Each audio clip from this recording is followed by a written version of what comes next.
തിരുവല്ലയിൽ നടക്കുന്ന മൈഗ്രേഷൻ കോൺക്ലേവിൽ സംവാദങ്ങൾക്ക് തുടക്കമായി. ആഗോളതലത്തിൽ 4 മേഖലയായി തിരിച്ചാണ് ചർച്ചകൾ പുരോഗമിക്കുന്നത്. അമേരിക്ക മേഖലയുടെ ചർച്ചയോടെയാണ് ആഗോള പ്രവാസി സംഗമത്തിന്റെ 2ാം ദിവസം ആരംഭിച്ചത്. America, India, Australia, Gulf, Europe എന്നീ മേഖലകൾ തിരിച്ചാണ് സംവാദങ്ങൾ സംഘടിപ്പിച്ചിരിക്കുന്നത്. വയോജന സംരക്ഷണം, നൈപുണ്യ വികസനം തുടങ്ങി വിവിധ വിഷയങ്ങൾ സെമിനാറിൽ ചർച്ചയായി. വിവിധ രാജ്യങ്ങളിൽ നിന്നുള്ള പ്രവാസികൾ മൈഗ്രേഷൻ കോൺക്ലേവിൽ നേരിട്ടും പങ്കാളികളായി.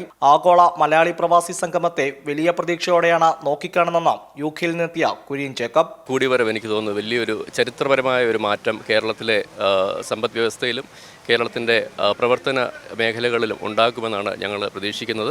ലോകത്തിലുള്ള എല്ലാ സംഘടനകളും ആളുകളും ഒരുമിച്ച് കൂടുമ്പോൾ, അവരുടെ ആശയങ്ങൾ പങ്കുവെക്കുമ്പോൾ, അവരുടെ പുതിയ പ്രവർത്തന പങ്കാളിത്തങ്ങൾ ഉണ്ടാകുമ്പോൾ കേരളത്തിനുണ്ടാകാൻ പോകുന്ന വലിയൊരു മാറ്റം അത് വലിയ പ്രതീക്ഷ നൽകുന്നതാണ്. അമേരിക്കൻ മേഖലാ സംവാദം മന്ത്രി സജി ചെറിയാൻ, ഇന്ത്യ ഓസ്ട്രേലിയ മേഖലാ സെമിനാർ മന്ത്രി MP രാജേഷ്, ഗൾഫ് മേഖലയുടെ ചർച്ച മുൻ മന്ത്രി PK ശ്രീമതിയും ഉദ്ഘാടനം ചെയ്തു.